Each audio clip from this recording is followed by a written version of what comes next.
Penumping RT01, RW02 nomor 65. Tempat ini tidak terlihat dari jalan. Untuk sampai ke sana, seseorang harus melewati pagar, lalu masuk ke halaman parkir yang luas dan sunyi. Di depan berdiri sebuah rumah tua yang tampak megah, seperti rumah keluarga lama yang masih menyimpan wibawa masa lalu. Namun kos itu bukan berada di sana. Di sisi kanan rumah utama, ada sebuah lorong sempit sekitar 5 meter.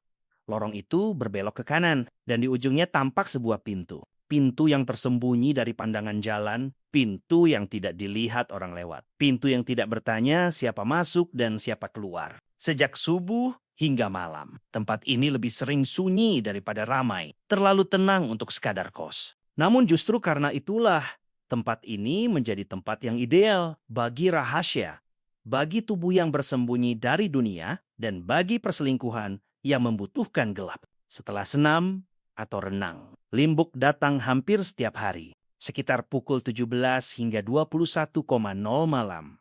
Kadang lebih lama, hingga malam melewati batas yang wajar bagi seorang istri pulang ke rumah. Di tempat seperti inilah, sebuah kehidupan kedua dijalankan. Tampa Saksi. Dan pada tahap ini, ia tidak lagi sekadar melanggar. Ia telah berubah menjadi lantai. Bukan karena tubuhnya dijual, tetapi karena kesetiaan yang seharusnya milik rumah telah ia serahkan kepada lelaki lain. Lonte jiwa bukan perkara tubuh. Tubuh hanyalah alat. Yang sebenarnya dijual adalah kesetiaan. Ia tetap pulang ke rumah, tetap menjalankan peran, tetap terlihat seperti istri yang sama. Tidak ada yang berubah di permukaan. Namun sesuatu yang jauh lebih penting telah lama hilang. Komitmen tidak lagi sakral. Kesetiaan tidak lagi prinsip. Ia menjadi sesuatu yang bisa dinegosiasikan. Yang dipertahankan bukan lagi kebenaran, melainkan kenyamanan. Dua kehidupan berjalan berdampingan.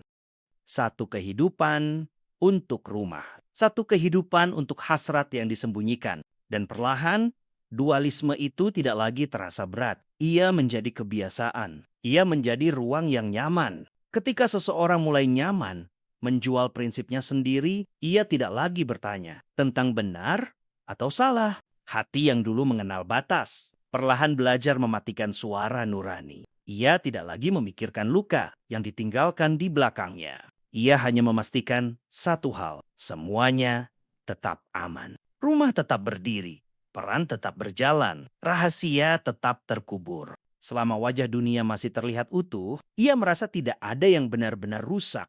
Padahal yang telah lama dijual bukan sekadar tubuh. Yang telah dijual adalah kepercayaan. Dan ketika kepercayaan telah dijual, yang runtuh bukan hanya kesetiaan, melainkan martabat batin manusia itu sendiri. Pada titik itu, seseorang tidak lagi hidup dalam kebohongan. Ia telah menjadi kebohongan itu sendiri.